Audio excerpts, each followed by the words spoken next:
H.G. Wells. Chapter 5. The Burglary at the Vicarage. The facts of the burglary at the vicarage came to us chiefly through the medium of the vicar and his wife. It occurred in the small hours of Whit Monday, the day devoted in Iping to the club festivities. Mrs. Bunting, it seems, woke up suddenly in the stillness that comes before the dawn, with the strong impression that the door of their bedroom had opened and closed. She did not arouse her husband at first, but sat up in bed, listening. She then distinctly heard the pad, pad, pad of bare feet coming out of the adjoining dressing-room and walking along the passage towards the staircase. As soon as she felt assured of this, she roused the Reverend Mr. Bunting as quietly as possible. He did not strike a light, but putting on his spectacles, her dressing gown, and his bath slippers, he went out onto the landing to listen. He heard quite distinctly a fumbling going on at his study desk downstairs, and then a violent sneeze. At that he returned to his bedroom, armed himself with the most obvious weapon, the poker, and descended the staircase as noiselessly as possible. Mr. Bunting came out on the landing. The hour was about 4, and the ultimate darkness of the night was past. There was a faint shimmer of light in the hall, but the study doorway yawned impenetrably black. Everything was still except the faint creaking of the stairs under Mr. Bunting's tread and the slight movements in the study. Then something snapped, the drawer was open, and there was a rustle of papers. Then came an imprecation, and a match was struck, and the study was flooded with yellow light. Mr. Bunting was now in the hall, and through the crack in the door he could see the desk and the open drawer and a candle burning on the desk, but the robber he could not see. He stood there in the hall, undecided what to do, and Mrs. Bunting, her face white and intent, crept slowly downstairs after him. One thing kept Mr. Bunting's courage, the persuasion that this burglar was a resident in the village. They heard the chink of money and realised that the robber had found the housekeeping reserve of gold, £2.10 in half sovereigns altogether. At that sound Mr. Bunting was nerved to abrupt action. Gripping the poker firmly, he rushed into the room, closely followed by Mrs. Bunting. "Surrender!" cried Mr. Bunting fiercely, and then stooped amazed. Apparently the room was perfectly empty. Yet their conviction that they had that very moment heard someone moving in the room had amounted to a certainty. For half a minute perhaps they stood gaping. Then Mrs. Bunting went across the room and looked behind the screen, while Mr. Bunting, by a kindred impulse, peered under the desk. Then Mrs. Bunting turned back the window curtains, and Mr. Bunting looked up the chimney and probed it with the poker. Then Mrs. Bunting scrutinised the waste-paper basket, and Mr. Bunting opened the lid of the coal scuttle. Then they came to a stop and stood with eyes interrogating each other. "I could have sworn," said Mr. Bunting. "The candle," said Mrs. Bunting. "Who lit the candle?" "The drawer," said Mr. Bunting. "And the money's gone." She went hastily to the doorway. Of all the strange occurrences! There was a violent sneeze in the passage. They rushed out, and as they did so, the kitchen door slammed. "Bring the candle," said Mr. Bunting, and led the way. They both heard a sound of bolts being hastily shot back. As he opened the kitchen door, he saw through the scullery that the back door was just opening, and the faint light of early dawn displayed the dark masses of the garden beyond. He is certain that nothing went out of the door. It opened, stood open for a moment, and then closed with a slam. As it did so, the candle Mrs. Bunting was carrying from the study flickered and flared. It was a moment or more before they entered the kitchen. The place was empty. They refastened the back door, examined the kitchen, pantry, and scullery thoroughly, and at last went down into the cellar. There was not a soul to be found in the house, search as they would. Daylight found the vicar and his wife, a quaintly costumed little couple, still marvelling about on their own ground floor by the unnecessary light of a guttering candle. Chapter 6. The Furniture that Went Mad.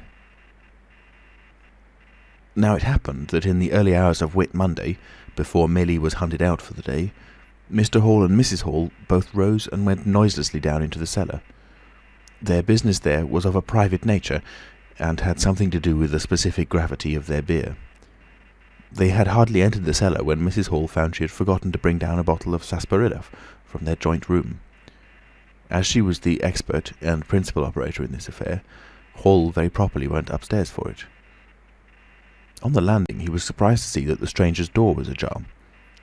He went on into his own room and found the bottle as he had been directed. But returning with the bottle, he noticed that the bolts of the front door had been shot back, that the door was in fact simply on the latch. And with a flash of inspiration, he connected this with the stranger's room upstairs and the suggestions of Mr. Teddy Henfrey. He distinctly remembered holding the candle while Mrs. Hall shot these bolts overnight. At the sight he stopped, gaping, then with the bottle still in his hand went upstairs again. He rapped at the stranger's door. There was no answer. He rapped again, then pushed the door wide open and entered. It was as he had expected. The bed, the room also, was empty.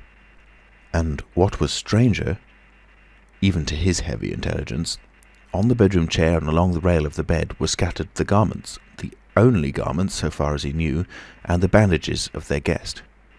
His big slouch hat, even, was cocked jauntily over the bedpost. As Hall stood there, he heard his wife's voice coming out of the depth of the cellar, with that rapid telescoping of the syllables and interrogative cocking up of the final words to a high note, by which the West Sussex villager is wont to indicate a brisk impatience. "George, you got what I want?" At that he turned and hurried down to her. "Janny," he said over the rail of the cellar steps, "'tis the truth what Henfrey says. He's not in his room, he ain't, and the front door's unbolted." At first Mrs. Hall did not understand, and as soon as she did, she resolved to see the empty room for herself. Hall, still holding the bottle, went first. "If he ain't there," he said, "his clothes are. And what's he doing without his clothes then? 'Tis a most curious business." As they came up the cellar steps, they both, it was afterwards ascertained, fancied they heard the front door open and shut, but seeing it closed and nothing there, neither said a word to the other about it at the time. Mrs. Hall passed her husband in the passage and ran on first upstairs. Someone sneezed on the staircase. Hall, following 6 steps behind, thought that he heard her sneeze. She, going on first, was under the impression that Hall was sneezing. She flung open the door and stood regarding the room. "Awful a curious," she said. She heard a sniff close behind her head, as it seemed, and turning, was surprised to see Hall a dozen feet off on the topmost stair. But in another moment he was beside her. She bent forward and put her hand on the pillow and then under the clothes. "Cold," she said. "He's been up this hour or more." As she did so, a most extraordinary thing happened. The bedclothes gathered themselves together, leapt suddenly into a sort of peak, and then jumped headlong over the bottom rail. It was exactly as if a hand had clutched them in the centre and flung them aside.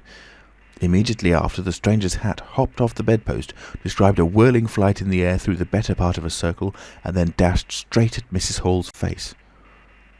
Then as swiftly came the sponge from the washstand, and then the chair, flinging the stranger's coat and trousers carelessly aside, and laughing dryly in a voice singularly like the stranger's, turned itself up with its 4 legs at Mrs. Hall, seemed to take aim at her for a moment, and then charged at her. She screamed and turned, and then the chair legs came gently but firmly against her back and impelled her and Hall out of the room. The door slammed violently and was locked. The chair and bed seemed to be executing a dance of triumph for a moment. Then abruptly everything was still. Mrs. Hall was left almost in a fainting condition in Mr. Hall's arms on the landings. It was with the greatest difficulty that Mr. Hall and Millie, who had been roused by her scream of alarm, succeeded in getting her downstairs and applying the restoratives customary in such cases. "'Tis spirits," said Mrs. Hall. "I know 'tis spirits. I read in papers and tables and chairs leaping and dancing." "Take a drop more, Jenny," said Hall. "'Twill steady ye." "Lock him out," said Mrs. Hall. "Don't let him come in again. I half guessed, I might have known, with them goggling eyes and bandaged head and never going to church of a Sunday, and all they bottles. More than it's right for anyone to have. He's put the spirits into the furniture. My good old furniture. 'Twas in that chair my very dear poor mother used to sit when I was a little girl. To think it should rise up against me now." "Just a drop more, Janny," said Hall. "Your nerves is all upset." They sent Millie across the street through the golden 5 o'clock sunshine to rouse up Mr. Sandy Wadgers, the blacksmith. Mr. Hall's compliments, and the furniture upstairs was behaving most extraordinary. Would Mr. Wadgers come round? He was a knowing man, was Mr. Wadgers, and very resourceful. He took quite a grave view of the case. "I'm damned if that ain't witchcraft," was the view of Mr. Sandy Wadgers. You want horseshoes for such gentry as he." He came round greatly concerned. They wanted him to lead the way upstairs to the room, but he didn't seem to be in any hurry. He preferred to talk in the passage. Over the way, Huxter's apprentice came out and began taking down the shutters of the tobacco window. He was called over to join the discussion. Mr. Huxter naturally followed over in the course of a few minutes. The Anglo-Saxon genius for parliamentary government asserted itself. There was a great deal of talk and no decisive action. "Let's have the facts first," insisted Mr. Sandy Wadgers. "Let's be sure we be acting perfectly right in busting that there door open. A door on-bust is always open to busting, but you can't on-bust a door once you've busted in." And suddenly and most wonderfully, the door of the room upstairs opened of its own accord, and as they looked up in amazement, they saw descending the stairs the muffled figure of the stranger, staring more blankly and blankly than ever before, with those unreasonably large blue glass eyes of his. He came down stiffly and slowly, staring all the time. He walked across the passage, staring, and then stopped. "Look there," he said, and their eyes followed the direction of his gloved finger and saw a bottle of sarsaparilla hard by the cellar door. Then he entered the parlour and suddenly, swiftly, viciously slammed the door in their faces. Not a word was spoken until the last echoes of the slam had died away. They stared at one another. "Well, if that don't lick everything," said Mr. Wadgers, and left the alternative unsaid. "I'd go in and ask about it," said Wadgers to Mr. Hall. "I'd demand an explanation." It took some time to bring the landlady's husband up to that pitch.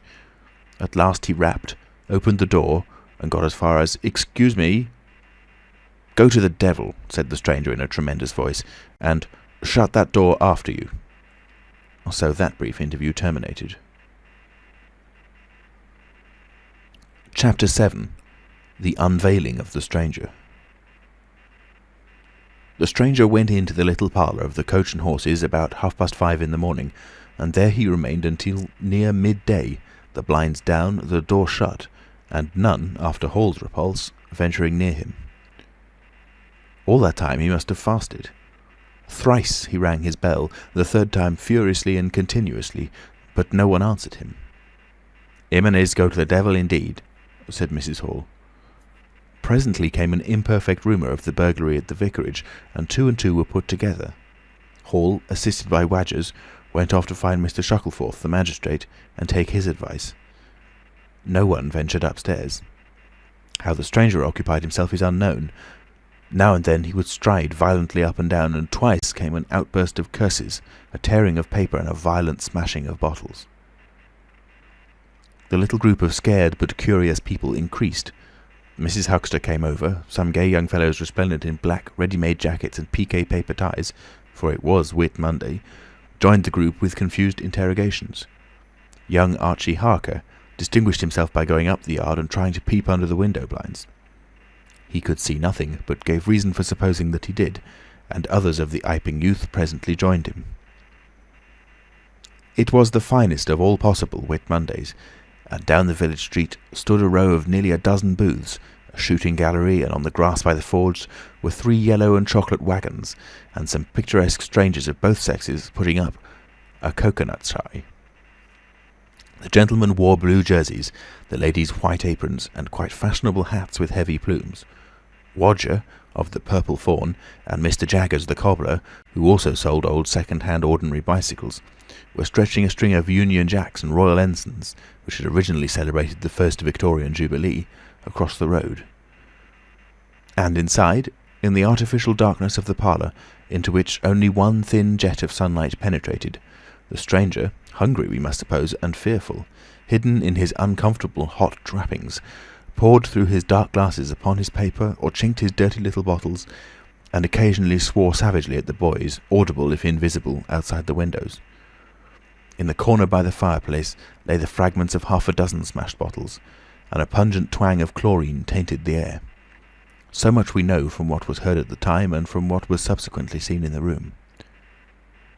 At noon he suddenly opened his parlour door and stood glaring fixedly at the 3 or 4 people in the bar.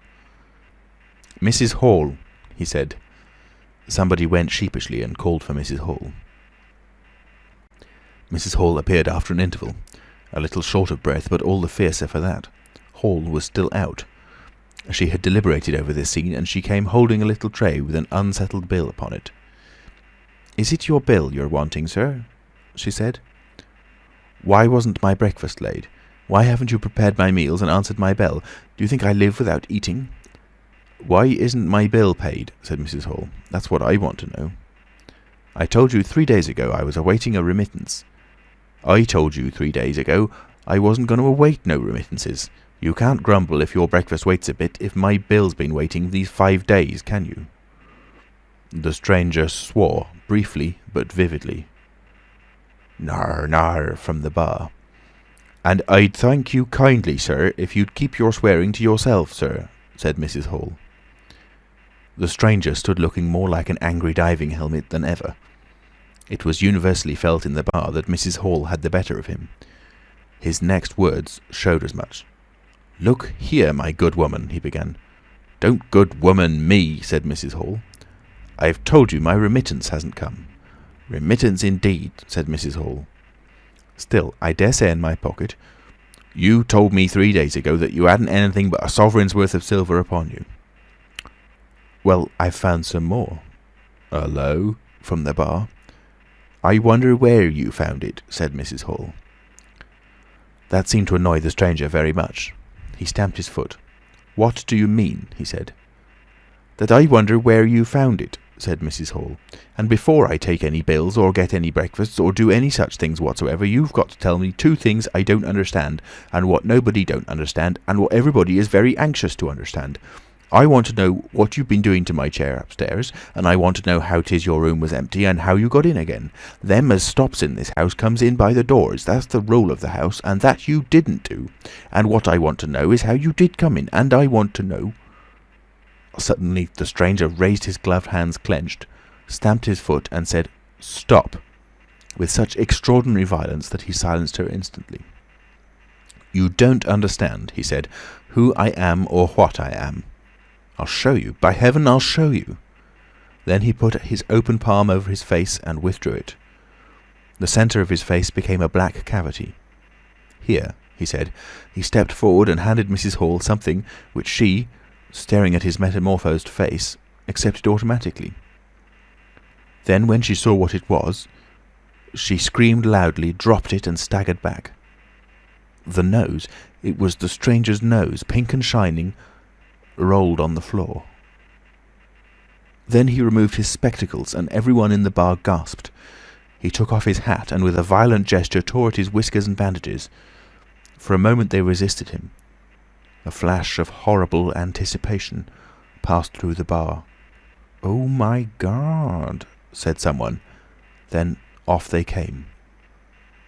It was worse than anything. Mrs. Hall, standing open-mouthed and horror-struck, shrieked at what she saw, and made for the door of the house. Everyone began to move. They were prepared for scars, disfigurements, tangible horrors. But nothing. The bandages and false hair flew across the passage into the bar, making a hobbledehoy jump to avoid them. Everyone tumbled on everyone else down the steps.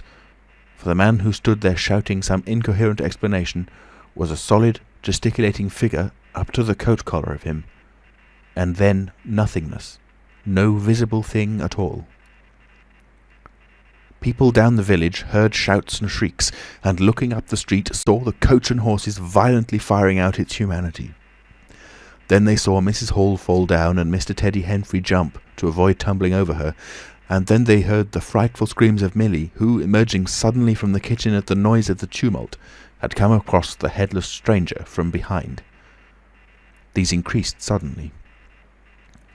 Forthwith, everyone, all down the street, the sweet-stuff seller, coconut-shy proprietor and his assistant, the swing-man, little boys and girls, rustic dandies, smart wenches, smocked elders and aproned gypsies, began running towards the inn, and in a miraculously short space of time a crowd of perhaps 40 people, and rapidly increasing, swayed and hooted and inquired and exclaimed and suggested in front of Mrs. Hall's establishment.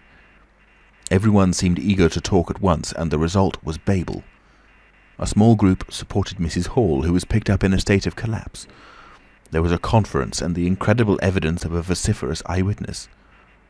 "Oh, bogey! What's he been doing then? Ain't hurt the girl, has he? Run at 'en with a knife, I believe. No head, I tell ye.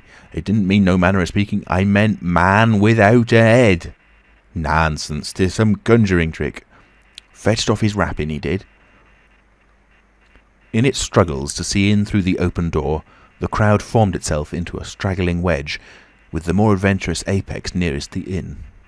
"He stood for a moment. I heard the girl scream, and he turned. I saw her skirts whisk, and he went after her. Didn't take 10 seconds. Back he comes with a knife in his hand and a loaf. Stood just as if he was staring. Not a moment ago. Went in that there door. I tell ye, he ain't got no head at all. You just missed un."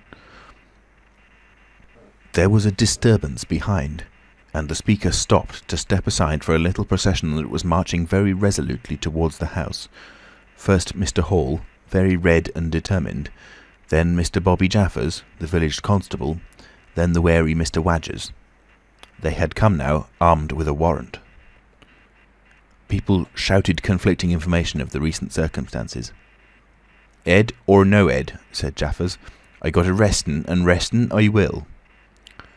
Mr. Hall marched up the steps, marched straight to the door of the parlour and flung it open. "Constable," he said, "do your duty." Jaffers marched in.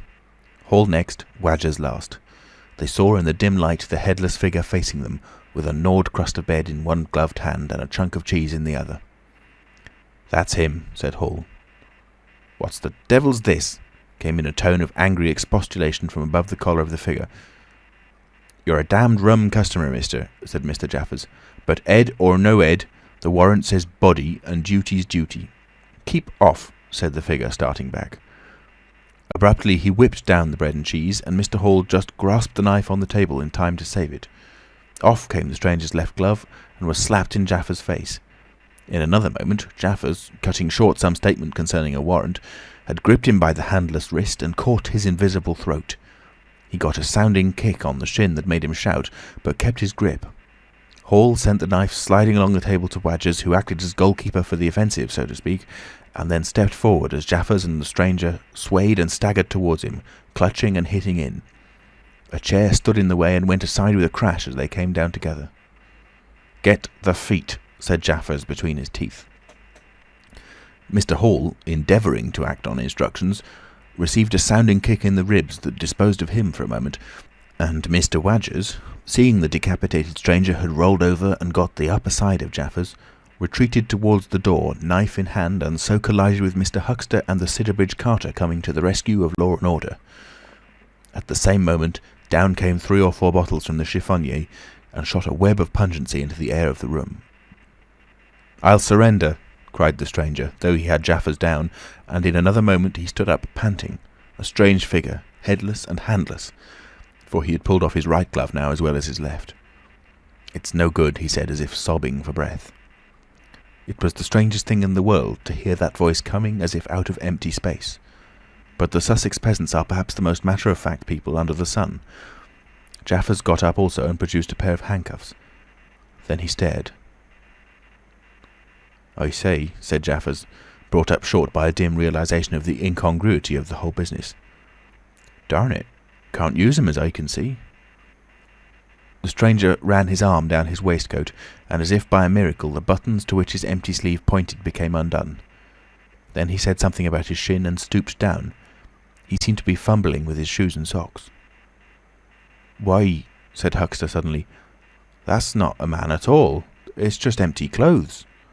Look, you can see down his collar and the linings of his clothes. I could put my arm." He extended his hand. It seemed to meet something in mid-air, and he drew it back with a sharp exclamation. "I wish you'd keep your fingers out of my eye," said the aerial voice in a tone of savage expostulation.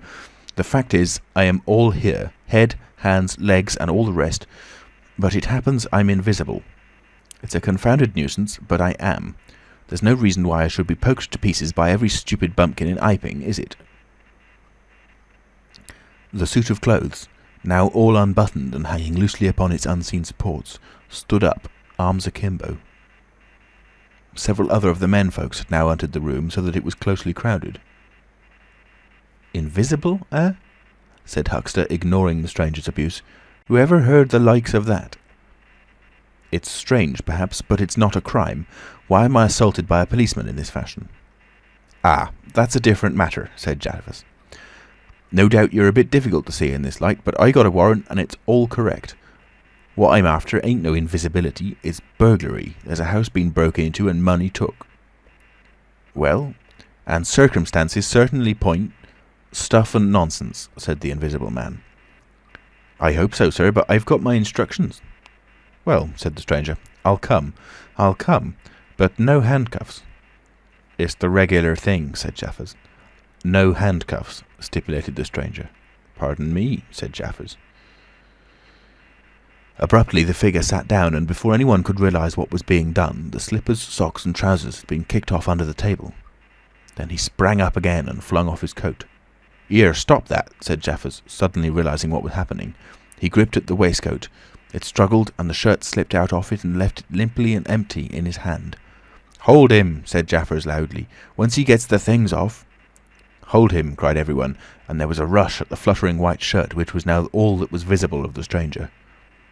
The shirt sleeve planted a shrewd blow in Hall's face that stopped his open-armed advance and sent him backward into old Toothsome the sexton, and in another moment the garment was lifted up, became convulsed and vacantly flapping about the arms, even as a shirt that is being thrust over a man's head. Jaffers clutched at it and only helped to pull it off. He was struck in the mouth out of the air and incontinently threw his truncheon and smote Teddy Henfrey savagely upon the crown of his head. "Look out!" said everybody, fencing at random and hitting at nothing. "Hold him! Shut the door! Don't let him loose! I got something! Here he is!" A perfect babel of noises they made. Everybody, it seemed, was being hit all at once, and Sandy Wadgers, knowing as ever, and his wits sharpened by a frightful blow in the nose, reopened the door and led the rout. The others, following incontinently, were jammed for a moment in the corner by the doorway. The hitting continued. Phipps, the Unitarian, had a front tooth broken, and Henfrey was injured in the cartilage of his ear. Jaffers was struck under the jaw, and turning, caught at something that intervened between him and Huxter in the melee and prevented their coming together. He felt a muscular chest, and in another moment the whole mass of struggling, excited men shot out into the crowded hall. "I got him!" shouted Jaffers, choking and reeling through them all, and wrestling with purple face and swelling veins against his unseen enemy. Men staggered right and left as the extraordinary conflict swayed swiftly towards the house door and went spinning down the half-dozen steps of the inn. Jaffers cried in a strangled voice, holding tight nevertheless and making play with his knee, spun around and fell heavily undermost with his head on the gravel.